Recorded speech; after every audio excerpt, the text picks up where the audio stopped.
African American, Black, Negro American, Colored, Negro, the N-word. So many names for the second largest minority in America. So here's the question. Why the changes, and what does it mean in terms of racial identity, pride, and community? And what about those who say we should get away from racial labels altogether? It's the first roundtable of 2014. Roger, Carol, Wil, and Bill, along with guest pundit Dr. Cassandra Newby-Alexander, are here to talk about this and other topics of interest. Get ready for some stimulating conversation with the Another View Roundtable right after this news from NPR.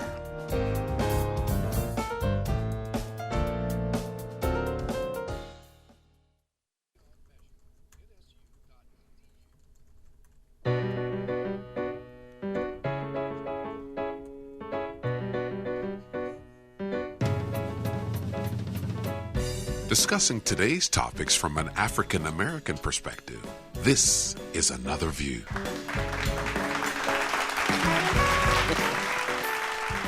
And Happy New Year, everyone, and welcome to Another View. I'm Barbara Ham-Lee. We here at Another View wish you the very best in 2014, and we thank you for your continued listenership. So, it's the round table, so let's get right to it because we have a lot to talk about today. Roger Chesley is a columnist for the Virginian-Pilot, and you can read his columns every Tuesday, Thursday, and Saturday. Happy New Year, Roger. Happy New Year to you, Barbara. I hope you had a great holiday. Wonderful holiday. Good. That's great. Carol Pretlow is a professor of political science at Norfolk State University. Happy New Year. Happy New Year, Barbara, and everybody. Glad to have you back. Bill Thomas is our favorite community activist. Hi, Bill. I just had a wonderful Did New you have Year. a good, wonderful New Year? Oh, Absolutely. that's great. Just I'm looking at the smile on your face. So sweet. And author, journalist, and talk show host Wil LaVeist is here. Hey, Will, Happy New Year to you. Happy New Year to you. Always a pleasure to be with you and Carol. Thank you. And now our special guest here. And our special guest today is historian Dr. Cassandra Newby-Alexander. Happy New Year, Cassandra. Certainly no stranger to Another View. Happy New Year to you as well. And thank you all for letting me be a part of this. We are excited to have you. So before we start our conversation, let me set one ground rule. Okay, and that is that as we discuss the various names of the currently called African American community, we will not say the N-word. We will use the euphemism, the N-word, but we will not say the word. I have no First Amendment rights here? No, you have no First Amendment rights here. We can't even use it with an A? No, you can't even use it with an A. You can say the N-word with an A, but you cannot say that word. Wow. Okay, but here's the thing. Suge Knight, who is the former co-founder and CEO of Death Row Records, as you know, and now the founder and CEO of Black Capital Records, yes, said that he is offended when people call him African American because he is not African. On the other hand, he says he doesn't have a problem with the word N-I blank blank A, okay, using the A on the end of the word. Then it got our production team talking. Because a lot of the blogs and things on the internet, people were saying, it's starting the conversation about, well, what should we be called? And so I took a look back, and when we were on television, we talked about this. When my parents were born, on their birth certificate, it says colored. When I was born in the 50s, my sister and I, it says Negro. When my daughter was born in the 80s, it says black. When my granddaughter was born in 2009, it says African American. So, Cassandra, I'm going to start with you just in terms of why do every so many decades do we change our name?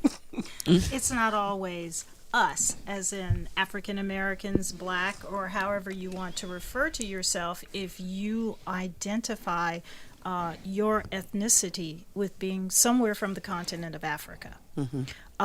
The government has been defining African Americans since the 17th century, and the designation was Negro, or some variation depending on the pronunciation, because there was no standard dictionary, so there was no standard way to say way Negro. to pronounce it, write it, whatever. And this is an English translation of words that came from Spain and Portugal. So the name varied and the pronunciation varied depending on who was saying it and when they were saying it. But in the earliest census record of 1790, the default category was white. So there was no designation of you except if you were not white. And they would typically list you as a free person of color. If you were a free person, but you were not white. And then they listed you, they didn't even list enslaved people. Enslaved people at all. Right. And then by the time you had this explosion of free blacks after 1800, then they started referring to them as colored. And it's because there was a recognition that the core group of free blacks were mixtures. And so they weren't black, they were a mixture. And that use of the word colored was in part embraced by the free black community. But then you had a group of free blacks who were not a mixture, like Richard Allen. And he was the originator of the early black nationalist movement. And so Richard Allen and some other blacks who were not mixed embraced their African heritage and began to refer to their organizations and communities as Africa. So you had the African Methodist Episcopal Church. You had organizations that were named like the Sons of Africa or the Daughters of Ethiopia. You also had the term Afro-American begin to be used at that time, and we're talking about the early 1800s. Later on, you would see by 1829 the General Colored Association, and this was in recognition that you had people of diverse backgrounds who identified in some way with being from Africa or who were designated. But the census records would continue to default with, no recognition of your race if you were white, but then beginning to refer to people as colored. It wouldn't be until about 1900 that you would see even the use of the term mulatto fall out of favor, and everyone who was any remotely way seen as black being designated as Negro. And by the time the civil rights movement came along, they capitalized Negro, and because they saw it as part of their ethnicity. And then the Black Power movement really made sure that the term black and later Afro-American was used in the late 60s, 70s, and even into the 80s.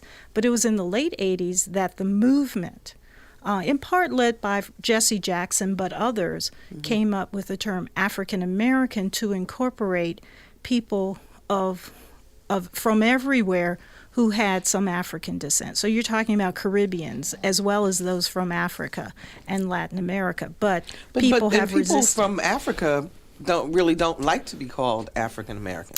No, not the first generation immigrants, but those who are second and third generation. They do recognize, because American is your ethnicity. Well, it's not your ethnicity, it's your nationality. So to be called an American is not an ethnic designation unless you happen to be native. Got you. And so this is where all the conflict comes in, because if the default category of being an American was white, then people began to perceive that as an ethnicity, that an American means white, and that's somehow your ethnic origin. And so the confusion really was put in place by our government and the way that they designated people. And then they had all kinds of other categories. The most confusing thing, though, was when the government, starting in the 1940s, began to categorize anybody who was Hispanic as white. And that was a political move on the part of Franklin Roosevelt because of his good neighbor policy, trying to ingratiate himself with Latin America. And many of the people coming were more of your white Hispanics as opposed to those who had the various ethnicities in them. Well, but is there any other group, and anybody feel free to jump in, that has had as many changes as it seems that the black group? I use black and African American interchangeably, but I know that some people don't. So No one else has had, and no one that has had the, success and no of one has had the issues. number of derogatory names as African Americans have. I mean, the list of derogatory names is 50 billion times longer than any other group. And so when blacks actually embrace these negative stereotypes, these negative derivatives, they don't understand that they're embracing a long history instead of whatever definition they come up with immediately. Roger, when we were talking about the topics for this week, and you said, well, Suge Knight, why does he even carry any weight? Except that he does with young people. And so do you think that he has any influence in the hip-hop culture? Barbara, we could get into a whole other conversation about why does Suge Knight have so much to say in the first place, currency with some people, and why aren't they reading, and why aren't they getting things from their parents? And you know, I was not a fan of this particular topic for the show. You know that, and I expressed that to you when we were talking about this. Obviously, there are athletes, singers, musicians, actors, and actresses that probably have more clout than they should in any given culture, regardless of the race of that individual. That being said, sure, people will see that. I have never embraced negative names or monikers for people who look like me. I continue to refuse it now, and to me, I've always been black because that's what I grew up with. And you know, color was still very much in the vernacular when I was growing up back in the late 50s, early 60s. So I will never embrace that slur. I don't understand. I hear the reasoning why some people say we're desensitizing it by using it. I didn't buy it when this discussion first came out, and I continue not to buy it today. Carol? Yeah, I agree with Roger, and I also think that on a personal level, I want to define myself. And as I define myself, I think in terms of the history and the struggle, not the immediate history of my parents and some of the unfortunate things that they went through. So when I say I'm black, I'm incorporating an understanding of that and saying, okay, I have to build on their experiences and know who I am. I can't define myself in terms of what somebody else says. I'm defining it in terms of me. Bill, I see you over there shaking your head. No, I'm with Roger. I don't know these people who use these words and the N words and stuff. I don't know them. I don't want to know them. I don't associate with them. They're not part of our group. They're not. Let me ask you this. Do you change with, I mean, in other words, you grew up through the 60s and the 70s and the 80s. So have you changed each time that the name has changed with the group? So what are you? No, we came from Kansas, and Kansas has a very particular history of being able to define ourselves as to who we were and what we did with our history, why we were put in Kansas, and our cities and our ancestry with the city of Nicodemus, and a whole bunch of other things that goes along with that. So we never, ever defined ourselves like that. Our parents refused to allow it to happen or us to even have any association with that. So growing up, what were you called? Were you Negro? Were you black? Were you African? Growing up, no, we went to the same church. You went Negro, and then black, and we looked at it that way. The terms, that's what I meant by changing the negative stereotypes, whether they came from the black community or the white community, we rejected it. So it was never a part of our culture, never a part of our neighborhood, never a part of anything that we dealt with. So we didn't. So we get defined by white people, and that was one of the things. My father was very, very strong about that. He said, nobody defines you. You define yourself. Nobody tells you who you are. Sticks and stones. You don't answer by what somebody calls you. You answer by how we have raised you. And so I could care less. I'm with Roger. I ignore all that ignorance. Me too. Well, the young people, the other part of this, though, is that young people are saying, you know what, we should get rid of all the names. We're just people. We shouldn't even talk about ourselves as a group. Do you buy into that? Absolutely not. I mean, we totally disappear. If we just went, we're just not ethnic, or there's nothing going on here. We're just all people, or we'll just evaporate. I think the reason why this is happening is because other than the Native Americans, there's no other group of people in this country that have undergone the kind of assault on their ethnicity and identity other than African Americans. I would also argue on behalf of the younger generation, the hip-hop generation, being Xer. You know, Roger already said he was growing up in the 50s and 60s. I mean, I was in diapers. You know, he just had to get that in, Roger. You know, and the point is, they would argue that they are identifying and taking on self-identification by taking a negative moniker and pulling back that power by adding the A on the end of it. So they would argue that that is what they're doing. And I would say that probably the most accurate term is we actually had it right. It was Afro-American. If you look at other people in the diaspora who have undergone this same transatlantic slave experience, my late mother was Dominican. She referred to herself, she was as dark as I am, referred to herself as Afro-Dominican. If you go to Cuba, they would say Afro-Cuban. You go to Venezuela, so on and so on. Brazil, where there's more dark-skinned people in Brazil than there is here in the United States. They all refer to them as Afro, but with our ignorance in terms of identity, we get to hearing, well, Afro is a hairstyle, so I'm not an Afro, so I don't want to be called Afro. I mean, it's just the ongoing ignorance because of the onslaught that has happened and the lack of information that we have.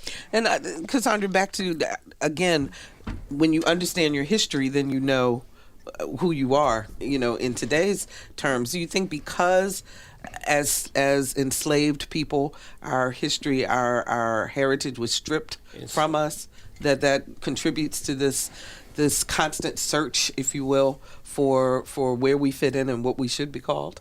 Well, it's interesting. In more recent times, with the explosion of the media, the popular culture, there's actually been more of an assault on the identity and the personhood of African Americans than in any other previous time in terms of how people think of themselves. Now, granted, those who were enslaved and they were on isolated plantations, they embraced, whether it was conscious or not, some of the things that they were assaulted with because it was so generational and it was so horrific. It was a concentration camp environment. But for those today, because you've seen from the 1960s on a change in the kind of curriculum in the public schools, people are not being taught their real history. They're being taught of a falsehood, and the parents are not communicating this information. This is not being disseminated except in pockets. And so where are young people learning about who they are? They're learning about it through popular culture. And popular culture found going all the way back to the 1820s. It was very, very popular, and it was a money-making venture to lampoon blacks and to use them as the whipping boy. And so the minstrel shows became the vaudeville shows, became part of our popular culture, and the media has taken that. In fact, I have a nephew who's very much involved in knowing about hip-hop culture. He does not consider himself a hip-hopper because he says that culture is designed to demonize black people, and they don't play a lot of the rap music that doesn't do that. And so young people are getting a certain message, and that message is to perpetuate a negative stereotype. But I think about what happened with Richard Pryor. There's a documentary that came out recently that talked about how when he made his trip to the continent of Africa, I'm not really sure where he went. It seemed like it was Kenya. But when he made that trip, he was transformed in some ways, and he said, from this point on, I will no longer use the N-word. So there was something that happened to him as he looked at the history and the culture and the behavior and the attitude of the people from whatever African country or countries he was in. And when he came back home, he said, this is what I'm not going to do. I'm not going to continue to participate in the dehumanization of my own people. Mm-hmm. And I think that we lost that somewhere after the 70s. We as a group of people, as a culture, lost sight of that, and the popular culture that really promoted stereotypes really began to dominate and so overwhelm us that our young people don't know this history. So do we worry, Will? Do you worry that, as you look down the future, that once again our culture, our history will be lost? No. I mean, I think that we're such a strong people when you look at that history and where we've come from and how we continue to endure. No, I don't worry about it. I think that when we start talking about the N-word and all of those kinds of things, that horse is out the barn. I mean, there's a lot that happened since Richard Pryor, and every comic that emulates Richard Pryor has certainly used that word over and over and over again. And I just think that over time it's going to lose its power, and people will continue to redefine themselves, and that's what's most important. Not that they define it based on Bill Thomas and his ancient generation. It's based on what's going on currently is what people need to define themselves. Right back to Bill. Roger. There are certain things that we as a people have to spend time on. Education, getting jobs, health. AIDS is still a very troubling issue for black folks. There are so many things that we have to deal with that maybe this is putting to the side the whole issue of names that are used to define us. It is bothersome to me, though, that this elevation of certain individuals who I think are only out for themselves and are out for how much money they can put in their pockets. Yes. And so when you brought this whole issue up, I'm like, really? We're gonna let him be the spokesperson? Well, and the thing is, and I'm not saying that he's the spokesperson. I think I wanted to look at it more from a broader perspective, though, because they're beyond him. As you look, if you trust the internet, not trust what they say, but the fact that they're saying it, and that there's a lot of discussion about the fact that we need to just back off of names, period.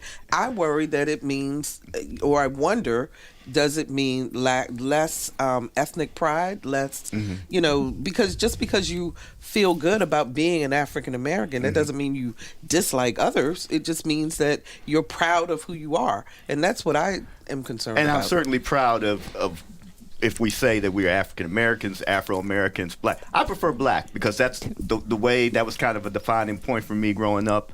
And, getting to that particular point of using that term, I still continue to say that, and I tend to use, like you, black and African American interchangeably. Do you wonder, though, Bill, why white people get confused? White people aren't confused. They think we're very foolish because we don't set priorities on what's important to maintenance of our race. We deal with all these little nebulous issues. That's not the problem. It's parenting, it's family, it's jobs. This is nonsense.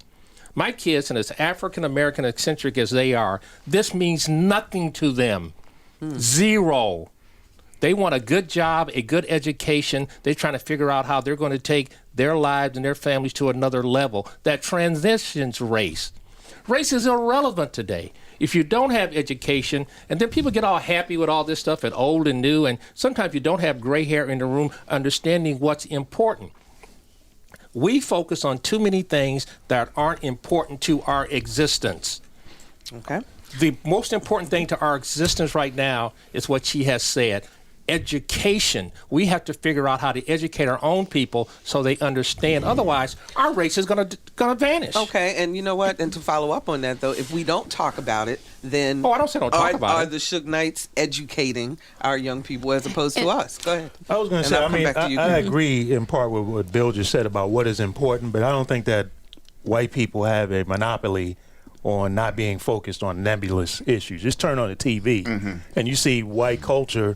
Everyone is focused. So this is not just a black problem. I think the other thing is that people need to recognize it is very important from a census standpoint to be able to self-identify yourself according to those categories, because it becomes very, very difficult to be able to identify the racism, the systemic and institutional racism that still exists if you are just going to sit there and say, well, I'm not African American, I'm other. Yeah. You're really creating a problem. And to Roger's point, black race is a social construct. There is no, so to say that you're black really doesn't mean anything.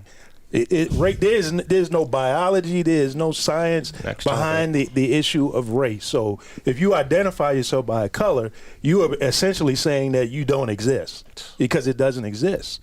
And that is the issue that a lot of young people don't understand. And that is that there is systemic racism still in our society. People are still pigeonholed if they have a certain type of name that sounds ethnic, especially if it sounds black. And so statistically, they are less likely to get hired than a white person or a person with a white-sounding name. They won't even allow their resumes to be looked at closely because people are, in our society, culturally repelled by things that are, I would say, pseudo-blackness, because these names that are called black names, they're not black. I don't know what they are, but they're not black names. Thank God my parents named me Wilbert Francisco LaVeist. You have no clue who's coming. Yeah, these are creations that came out of the 70s and the 80s, and people started, because it became pop culturally, relevant in certain quarters. You could say Shaquita. Right. But the issue is that you have to have statistics because the courts require that if it is not just enough to say that it seems as if there's racism. You have to have documentation. Exactly. You not only have to prove the pattern, but you have to prove intent. And that is the hardest thing to prove, and the courts intentionally made it hard under the Reagan administration, led by Thomas, to make it very hard to prove systematic racism. And people, unfortunately, like Jesse Jackson, have taken advantage of that. But the thing that I'm concerned about the most is that we still allow entertainers to dictate what is relevant, what should be discussed, and what is the focus of our society. And that's not just with blacks. That is with our society. And it is not the intellectuals. In fact, we demonize the intellectuals as if it's somehow wrong to be intelligent and knowledgeable and right to make a lot of money and to make yourself look foolish out in public. Phil, last word. Here is the thing that everybody's missing. I consider myself black, African American, or whatever, because that's where I was brought up and that's how I see myself. I see a whole group of African Americans who are doing fine. They're making money, billionaires, millionaires. They're taking care of their families. It's a smaller percentage of them that are doing it. But we don't talk about those people that are making the right kind of contributions in our educational systems, in our churches, and in our schoolhouses. We segment this segment of people that don't have any parents, don't have any morals, and don't have any values, and we leave this other group out. That's doing perfectly fine. And if we focused on them and followed what they do, and then we wouldn't have this silly mentality that we go to an HBCU and then we don't give money back to our schools. We go to a white school and then we give money to them. See, it's all a mental thing, but there are a group of African American, black people, white America, black America, that are doing just fine. We need to focus and talk about their stories from time to time. Well, and moving on to economics, since you brought that up, we'll go into our next topic. But if you're just joining us, we're discussing current events with the Another View Roundtable. Roger Chesley with the Virginian-Pilot, NSU political science professor Carol Pretlow, community activist Bill Thomas, author, journalist, and talk show host Wil LaVeist, and special guest pundit, historian Dr. Cassandra Newby-Alexander. The war on poverty. This week, the anniversary, and we have a clip. Let's listen. All Americans must have the privileges of citizenship, regardless of race. And they are going to have those privileges of citizenship, regardless of race.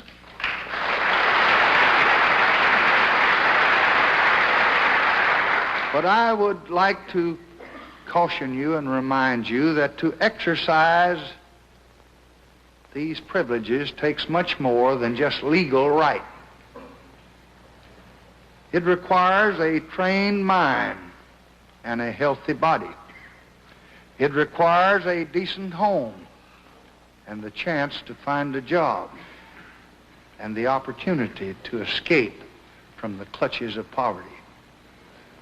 Of course, people cannot contribute to the nation if they are never taught to read or write,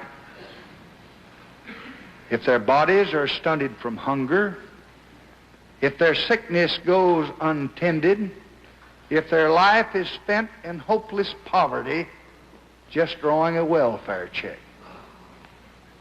So we want to open the gates to opportunity. But we're also going to give all our people, black and white, the help that they need to walk through those gates. President Lyndon Baines Johnson, 50 years ago. Carol, have we won the war on poverty?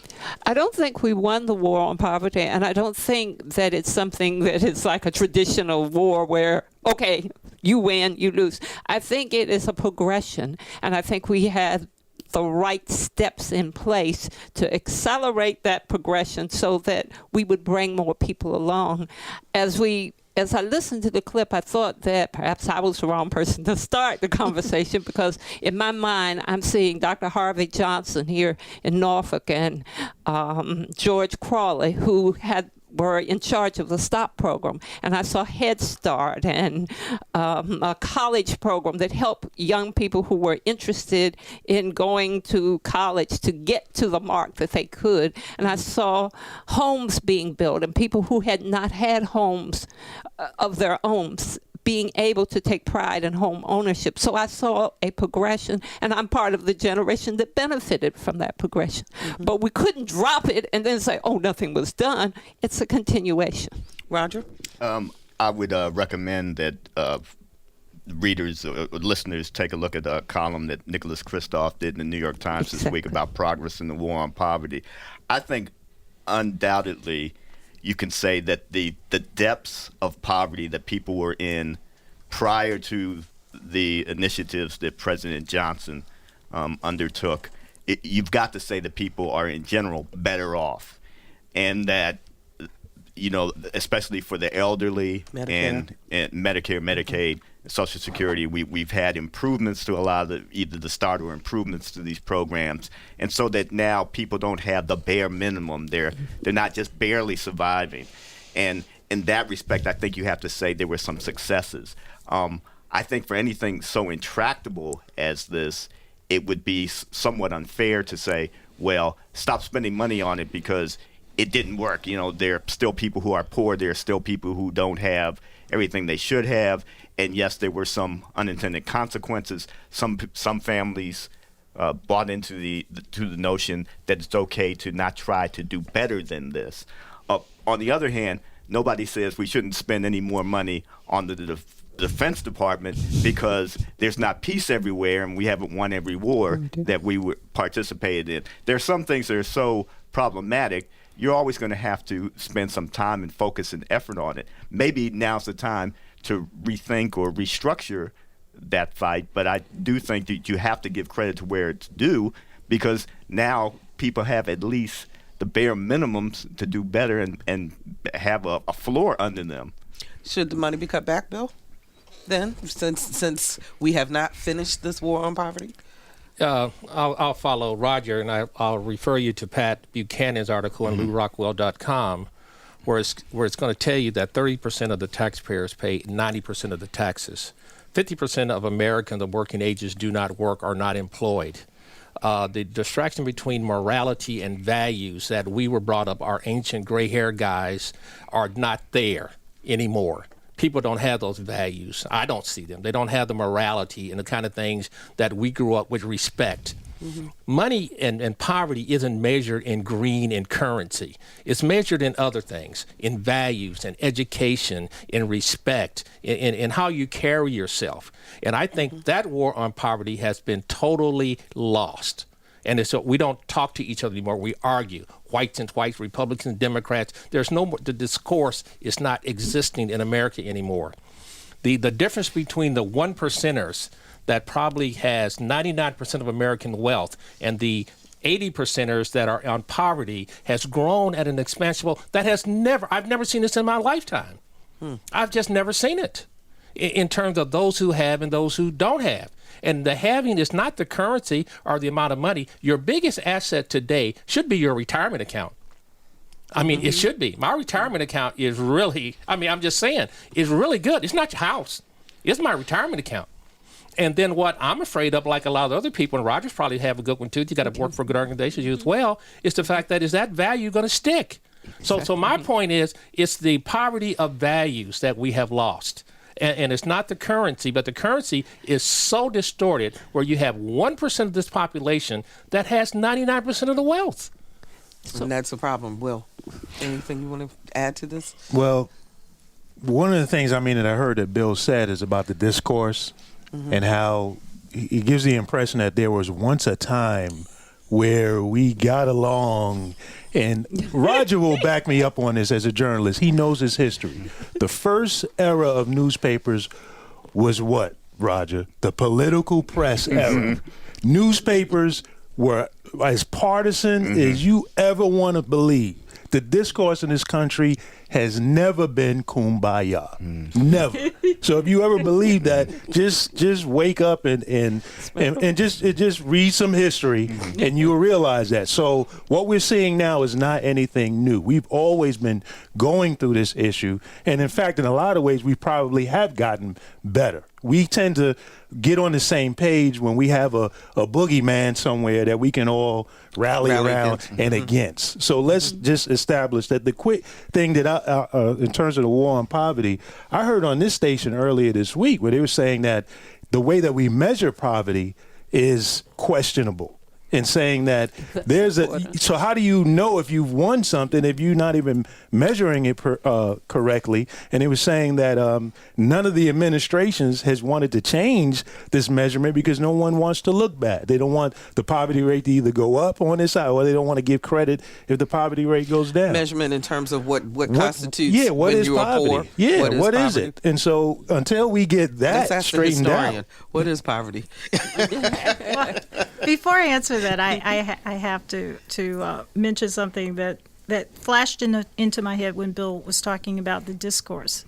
And I always think about Congress during the time of that we had slavery, and especially from the 1830s until the 1850s and early 60s, people walked into Congress with guns and with knives and billy clubs, and there was an outbreak so they fought like in violence. They do in Britain. They had duels. Absolutely, They had duels. I mean, and what it is that whenever people feel as if their very presence, all the things that they value, is at risk, then you see a heightened propensity for violence. And this is across the board. And I think this is what our nation is going through right now, that people feel as if their sense of who they are, their entitlements, because everybody, you can lie and say, well, I don't feel entitled. You're the one who feels entitled. Well, everybody feels entitled to something. And that's why people are always invoking the First Amendment rights and whatnot, because they feel entitled. And so people who feel entitled, they're at that high level where they feel as if those entitlements are at risk. And so this issue about discussing poverty and whether or not we've won or lost this war, first of all, poverty is going to exist in all societies. You can never just simply eliminate poverty, though I'm a big Star Trek fan. And that world that, where there's no poverty, the reality is that human beings are selfish, evil little buggers. And they will ensure that there are going to be some people at the bottom, and some people will not try to get off the bottom. Did she almost use the N-word? No. That's terrible. And so then the issue of, what constitutes poverty? Really, poverty is not just your economics. Which is Bill's point. It is access to knowledge, access to information, access to opportunities. And when we do not equally fund our schools, you are denying people, systemically denying them that access. When you do not provide things in the communities, for example, here in the city of Norfolk, when I go around Norfolk State, I cannot find a single drugstore or grocery store anywhere, not even in the neighborhood, but anywhere within a 5-mile radius of the neighborhood. And so you're telling me that you are denying basic drugs to a community unless they go to a small convenience store to get those things, but it's in limited supply. I cannot get decent food, fresh fruits and vegetables unless I go, if I'm living in that community, unless I go way outside of the community.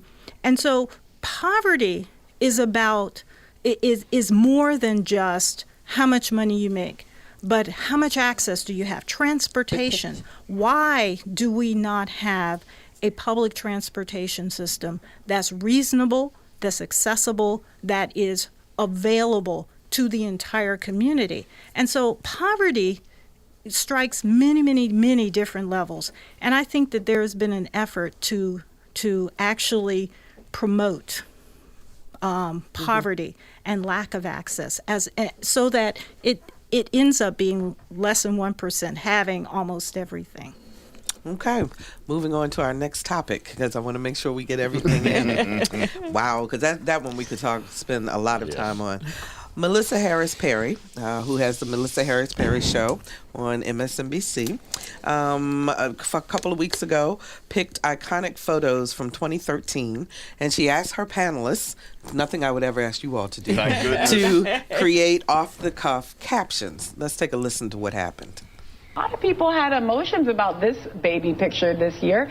This is the Romney family, right? And of course, there on Governor Romney's knee is his adopted grandson, who is an adopted African American child, Kieran Romney, and he captions for this one. One of these things is not. One of these things does he do the same? And that little baby, front and center, would be the one. And isn't he the most gorgeous? My goal is that in 2040, the biggest thing of the year will be the wedding between Kieran Romney and Northwest. Can you imagine Mitt Romney and Kanye West as in-laws? I think this picture is great. It really sums up the diversity of the Republican Party. Yeah, every RNC. They have the convention, and they find the one black person. Okay, so that was what happened. Apparently, after that show, Melissa and her producers were roundly criticized, and Melissa found it very necessary to apologize. Let's listen. Adults who enter into public life implicitly consent to having less privacy, but their families, and especially their children, should not be treated callously or thoughtlessly.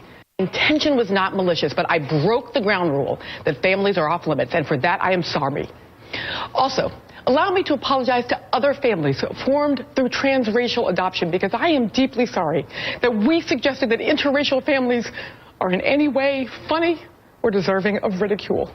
On this program, we are dedicated to advocating for a wide diversity of families. It is one of our core principles, and I am reminded that when we are doing so, it must always be with the utmost respect.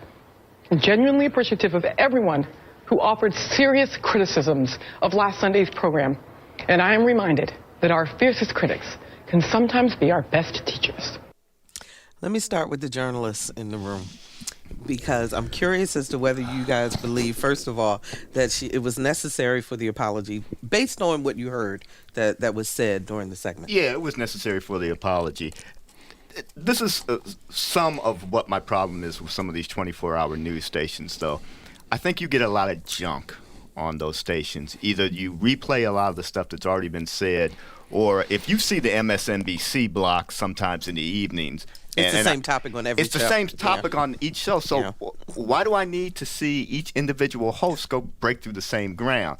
So there's that. And I think when you have a show or a station like that kind of mines the same territory, or is looking for something to fill up the 60-minute newscast or hours worth of verbiage, you get stuff like asking comics in to write these make-up captions on that. So that's the first point. The second point is, I saw that photo and I was like, well done, Mitt Romney, or whatever your child is. You know, there are a lot of white families can't get white babies to adopt. There are a shortage of white babies to adopt. There oftentimes are more of the other races to adopt. So they don't necessarily have to go outside the U.S. to try to get a family. They can do it right here in the U.S. So well done for the Romney kid who went ahead and adopted the child. And Mitt had the child, had the youngest, I assume, on his knee.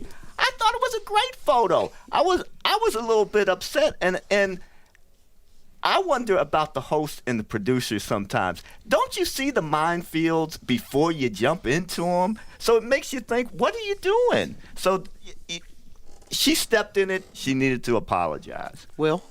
Yeah, I would agree with Roger. You know, it's very easy to, just like here in this panel, I mean, it's very easy when you're trying to be witty and also try to be entertaining as well as informative on some level to step in it, you know, and she certainly stepped in it. But at the same time, you know, she came back and she apologized sincerely, you know, with snot in her nose and eyes running, and you know, and I it was think painful that, to watch. Yeah, it was really painful, was. and I think that she sincerely meant that apology, and I think that she should be given, you know, credit for that. I think it also says something to, again, the discipline of journalism, you know, and the training that we undergo. It causes us to pause. You know, people outside of journalism don't really understand that, but we really take that seriously. I mean, you know, Roger, as much as we kid back and forth with each other, we take that seriously, and it causes us to pause. It doesn't eliminate all of the mistakes, but that training of being objective and looking at both sides and saying, oh, you know, wait a minute, who am I offending, does give us pause, and we do take that seriously. And when you're outside of that discipline, sort of coming in from a different direction, you may not have that same right, filter. Because she comes from the field of academia. Yeah. But Cassandra, to your point about celebrities and being the ones to set the tone and so forth. Even in her discourse, she was talking about Kanye West and Mitt Romney being grandparents. I mean, it came back full circle. Well, I mean, it was obvious that the reaction was a political reaction to Mitt Romney and the conservative groups that he represented, and it's unfortunate because what you saw in that family is what you are seeing in the nation, which is a slow transformation of who do we see as part of our family. And actually years ago, and when I say years ago, I'm talking about some writers back in the early 18th century who said that if America would embrace this racial mixing, then the issue of race would not be an issue in our society. And I think that this is an example of how perhaps you can open doors, is that if the most conservative people begin to embrace this racial diversity and see it from a personal perspective, then it changes the way that they see the world. You know, I think it's interesting to note that Melissa Harris Perry is from a mixed race family herself. Yeah. So I think she really struggled with that segment. What do you think, Carol? Well, I think she struggled, but I think I'm in the line with you, Cassandra. I looked at it from the political perspective, and I said, okay, good for Romney. Although I was somewhat biased, and I said that probably there was a political agenda to not only the family portrait, but the whole idea of inclusion, of diversity, which would mean that I'm setting the stage here. You see, I've accepted someone of another race, and this means that the party might follow me in showing this as an aspect of the next political situation. So you really thought from the fact that his family adopted this African American child, took the picture, that it was politically based as opposed to just a family photo? I saw it as having possibilities from both. I saw it naturally when we take family pictures. So yeah, let's sing Kumbaya and all, but I said, wonder what the next step is.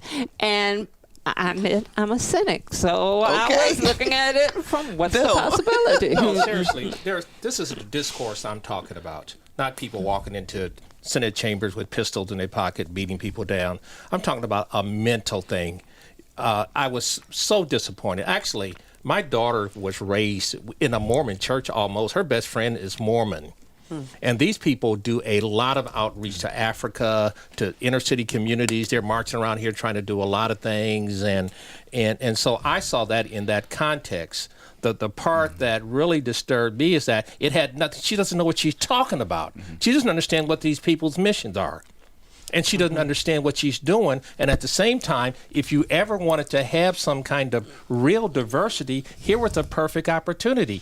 That's the kind of immoral discourse that I'm talking about. We were raised better. We would not have done that because our morality, we don't step into stuff that we know that's immoral. We weren't raised, that's going to be disappointing to our parents and things. So that's the kind of discourse and the sapping of values and poverty that I see today that didn't exist when I was coming around. Okay. Several years ago, 2 young men, Mormon missionaries, one was killed, one was injured in Chesapeake.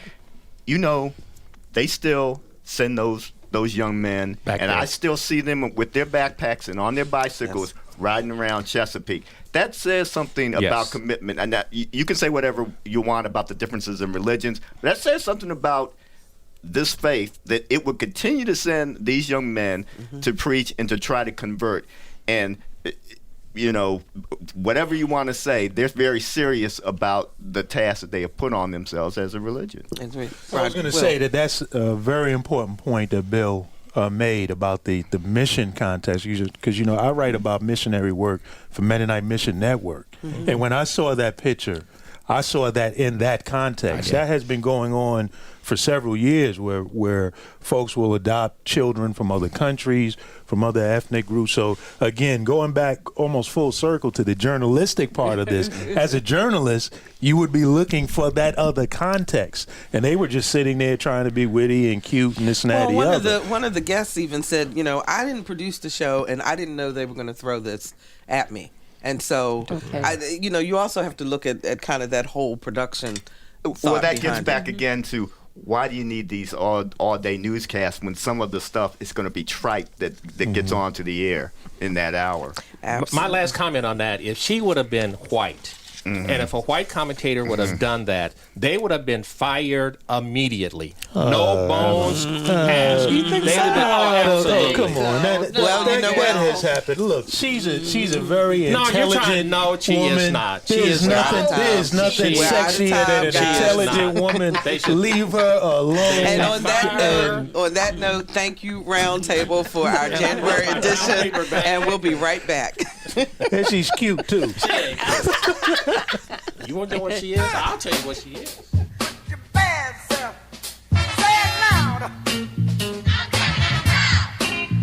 Say it loud. All right, great conversation today, and we sure hope you enjoyed it. If you'd like to hear it again or share it with a friend, please visit our website, anotherviewradio.org, and download the podcast. And while you're on the site, sign up for our eView newsletter. It's a once-a-week reminder of upcoming shows. And we're on Facebook, so be sure to like us. Next week, a look at housing disparities in Virginia and a frank discussion on how to stop the discrimination. Our theme music was composed and performed by Jay Sennett. Lisa Godley is our producer. Victor Bowen is our audio engineer, and Danny Epperson handled the phones. I'm Barbara Ham-Lee. Thanks for joining us, and let's get together again next Friday at noon for Another View.